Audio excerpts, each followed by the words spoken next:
ہمارے لیے یہ انتہائی آسان ہے کہ اپنی حلال کی کمائی سے جانور خرید کر اسے قربان کرتے ہیں اور اللہ کی خوشنودگی کے طلبگار ہوتے ہیں، لیکن اصل کڑا امتحان حضرت ابراہیم علیہ السلام کے لیے تھا، جنہیں اللہ کی راہ میں اپنا لخت جگر قربان کرنا تھا، اور وہ بھی ایسا بیٹا جسے دعاؤں اور حسرتوں کے بعد حاصل کیا ہو۔ لیکن ابراہیم علیہ السلام نے وہ کر دکھایا جو میرے خدا نے ان سے چاہا۔ وہ اسے قربان کرنے کے لیے تیار ہو گئے، جو انہیں اس دنیا میں سب سے پیارا تھا۔ معزز دوستو، جن کو اللہ تعالیٰ نے اولاد کی نعمت سے نوازا ہے، وہ اچھی طرح جانتے ہیں کہ یہ محبت کیا چیز ہے، کیسے اس محبت کے آگے انسان بے بس ہو جاتا ہے۔ قربان کرنا تو دور، اس بات کو سوچنا بھی تکلیف دہ ہے۔ ہم تو ایک ہلکا سا زخم بھی برداشت نہیں کر سکتے، تو اس بات کا اندازہ لگائیں کہ ابراہیم علیہ السلام کی یہ قربانی کیا معنی رکھتی ہے۔ آنکھوں پر پٹی تھی، چھری چل چکی تھی، خون بہہ رہا تھا، لیکن ابراہیم علیہ السلام کا دل مطمئن تھا اور شکر الہی کا ورد جاری تھا کہ اللہ نے میری قربانی قبول کر لی ہے۔ پٹی کھلی تو یہ پتہ چلا کہ اسماعیل علیہ السلام کی جگہ ایک مینڈا ذبح ہوا ہے۔ اللہ نے اشرف المخلوقات کو بچا لیا، آنے والی نسلوں کو ایک قربانی کے صدقے اس بڑی آزمائش سے دور رکھا، ورنہ آج ہم کمزور دل اس آزمائش پہ کیسے پورا اتر سکتے تھے۔ ہم سب اس کرم پر اللہ کا شکر ادا کرتے ہیں۔ معزز سامعین کرام، حضرت ابراہیم علیہ السلام عبادت الہی کے بعد جب نیند لے رہے تھے تو انہوں نے خواب میں دیکھا کہ وہ اپنے بیٹے حضرت اسماعیل علیہ السلام کو اللہ کی راہ میں قربان کر رہے ہیں۔ چونکہ بڑھاپے میں اللہ تعالیٰ نے ابراہیم علیہ السلام کو اس نعمت اولاد نرینہ سے نوازا تھا، اس لیے وہ ان سے شدید محبت کرتے تھے۔ نیند سے جب بیدار ہوئے تو اللہ کے اس حکم کی تعمیل کے لیے فوراً تیار ہو گئے۔ اسماعیل علیہ السلام کی ماں کو اس خواب کا ذکر نہ کیا، کیونکہ ماؤں کے دل تو نرم ہوتے ہیں۔ ہاجرہ علیہ السلام کو کہا، میرے بیٹے کو تیار کرو، ہم ایک دوست کی طرف جا رہے ہیں۔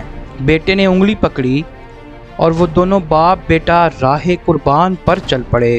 راستے میں شیطان ابلیس ملا اور پوچھا کہ ابراہیم علیہ السلام کہاں کا سفر ہے؟ کہا کہ میں اللہ کا حکم پورا کرنے کے لیے اپنے بیٹے کو لے کر جا رہا ہوں۔ تو شیطان نے کہا، بھلا کوئی اپنے بیٹے کو بھی ذبح کرتا ہے؟ وہ تو بس ایک خواب تھا، کون سا اللہ نے آپ کو اس بات کا حکم دیا ہے؟ ابراہیم علیہ السلام نے کہا، میں اللہ کے خواب کو اس کا حکم ہی سمجھتا ہوں، کیونکہ وہ جانتے تھے کہ نبیوں کے خواب ہی ان کی وحی ہوا کرتے ہیں۔ اس کے بعد شیطان نے اسماعیل علیہ السلام پر اپنا وار کیا، تو انہوں نے کہا کہ اگر اللہ کا یہی حکم ہے تو میں اس کے لیے تیار ہوں۔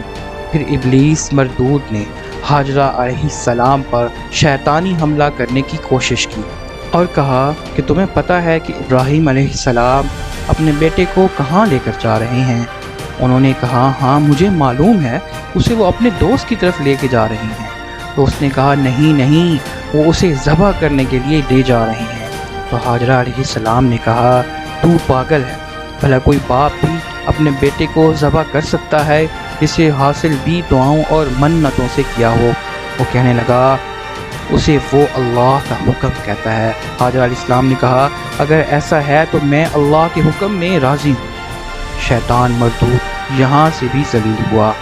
یہاں سے ایک بات ثابت ہوتی ہے کہ دنیا کی ہر چیز جتنی بھی عزیز ہو، چاہے وہ اولاد ہی کیوں نہ ہو، اگر وہ اللہ اور اس کے رسول کے احکام سے پیاری لگے تو وہ ہمارے لیے فتنہ ہے، ہمارے ایمانوں کو ضائع کرنے کا سبب بن سکتا ہے۔ اللہ تعالی ہمیں ایسی آزمائش سے بچائے، آمین۔ معزز دوستو، اس کے بعد ابراہیم علیہ السلام نے اپنے بیٹے اسماعیل علیہ السلام سے خواب کا ذکر کیا اور اپنے ارادے کا بھی انہیں بتایا۔ قرآن کریم کے مطابق اسماعیل علیہ السلام کا جواب، جو انتہائی خوبصورت اور تابعداری کا بے مثل نمونہ ہے۔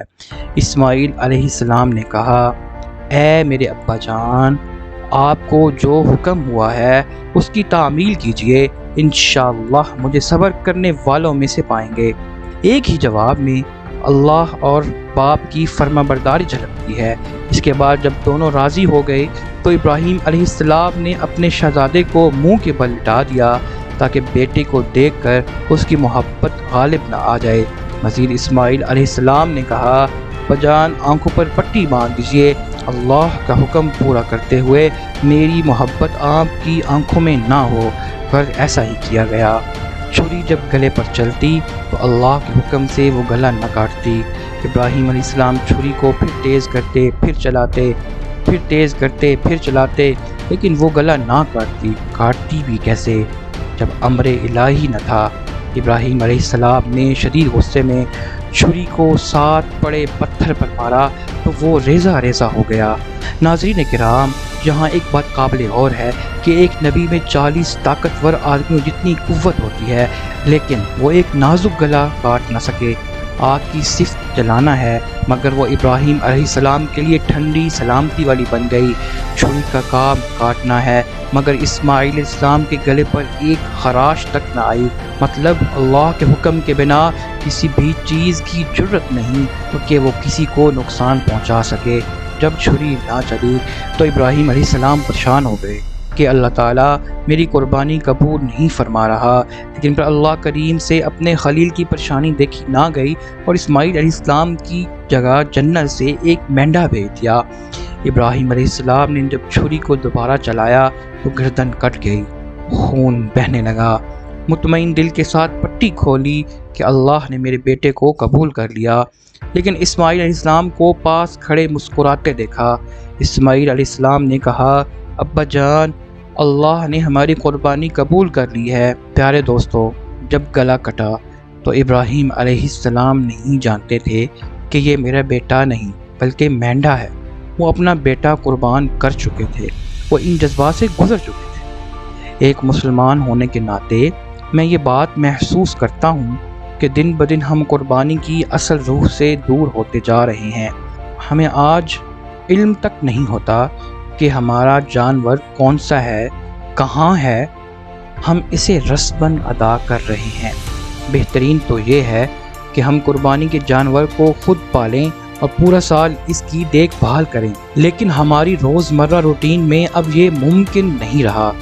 تو کم از کم قربانی سے چند روز قبل اس جانور کو گھر لائیں، اس کی خوب خدمت کریں اور اس کے خوب نخرے اٹھائیں۔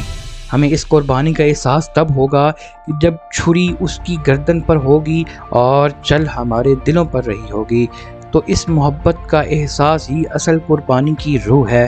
جب بچے اس جانور کو قربان کرنا نہیں چاہتے اور ہم انہیں بتاتے ہیں کہ یہی دراصل اصل قربانی ہے، کہ کیوں ابراہیم علیہ السلام اپنی سب سے قیمتی چیز کو اللہ کی راہ میں قربان کرنے کے لیے رضامند ہوئے، اور کیسے اللہ نے ان کی قربانی قبول کر کے اس کی جگہ ایک جانور بھیجا، اور ہم پر بھی یہ کرم ہوا کہ آج ہم ایک جانور کی قربانی کر کے اللہ اور اس کی رحمتوں کے طلبگار ہوتے ہیں۔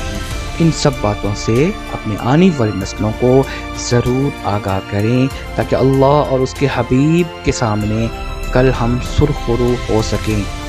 آمین یا رب العالمین۔